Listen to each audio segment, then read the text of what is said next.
Perlawanan bangsa Indonesia terhadap penjajahan Eropa hingga awal abad 20 umumnya memiliki karakteristik perjuangan fisik dan kedaerahan. Perlawanan ini kemudian bertransformasi memasuki abad 20 menjadi perjuangan yang lebih terorganisir dan bersifat nasional melalui jalur diplomasi. Ciri-ciri sebelum 1908. Perlawanan yang terjadi sebelum munculnya kesadaran nasional pada tahun 1008 awal abad ke-20 memiliki ciri-ciri utama yang membuatnya mudah dipatahkan oleh penjajah, bersifat kedaerahan lokal. Perjuangan hanya terjadi di wilayah tertentu dan dipimpin oleh pemimpin lokal. Tidak ada koordinasi atau persatuan antar satu daerah dengan daerah lainnya. Dipimpin oleh tokoh karismatik, perlawanan sangat bergantung pada satu tokoh seperti raja, sultan, ataupun pemuka agama, bangsawan. Jika pemimpin tertangkap atau gugur, perlawanan cenderung melemah dan berakhir. Mengandalkan kekuatan fisik atau bersenjata.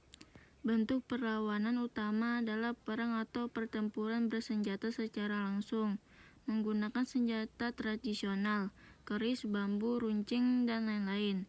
Kurang terorganisir. Perlawanan dilakukan secara sporadis, musiman, dan belum memiliki organisasi modern, serta strategi perang yang matang. Mudah dipecah belah. Penjajah, terutama Belanda, dengan mudah menerapkan taktik divide et impera, politik adu domba, untuk memecah belah kekuatan rakyat dan pemimpin lokal. 1. Perlawanan Mataram.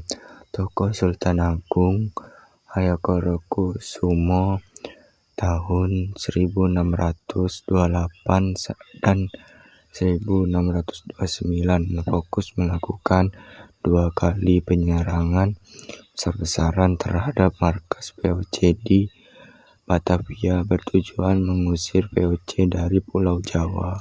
Perang Diponegoro, Perang Jawa. Tokoh Pangeran Diponegoro tahun 1825 sampai 1830. Fokus melawan campur tangan Belanda dalam urusan kerajaan, pajak tanah yang memberatkan, dan pembangunan jalan di atas makam leluhur. Merupakan perang terbesar di Jawa pada abad ke-19. Perang Pandri. Tokoh Tuanku Imam Bonjol tahun 1821 sampai dengan 1838. Fokus awalnya merupakan perang saudara antar kaum Pandri, ulama yang kaum adat, namun kemudian bersatu melawan intervensi Belanda. 1. Dampak kegagalan jangka pendek. Gagal mengusir penjajah. Karena kelemahan pada ciri-ciri di atas, kedaerahan, dan kurang terorganisir, sebagian besar perlawanan berakhir dengan kekalahan. Kerugian jiwa dan harta. Banyak rakyat dan pejuang yang gugur, dan infrastruktur lahan pertanian rusak akibat peperangan. Peningkatan kontrol penjajah. Penjajah Belanda menggunakan momen kekalahan untuk menancapkan kekuasaan dan memperluas wilayah jajahannya secara lebih intensif, misalnya menguasai seluruh Jawa setelah Perang Diponegoro. Sistem penderitaan baru.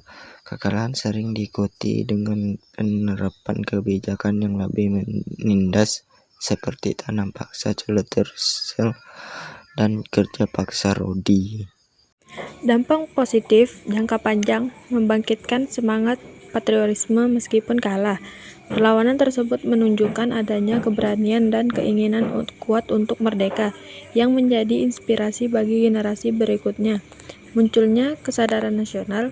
Kegagalan yang berulang-ulang menyadarkan kaum terpelajar Indonesia di awal abad 20 bahwa perlawanan fisik kedaerahan tidak efektif. Perubahan strategi. Kesadaran tersebut memicu perubahan strategi. Perjuangan dari fisik bersenjata menjadi perjuangan nasional yang dimulai sejak 1908. Apakah Anda ingin fokus membahas salah satu perlawanan di atas seperti Perang Diponegoro ataupun Perang Pandri secara lebih dalam?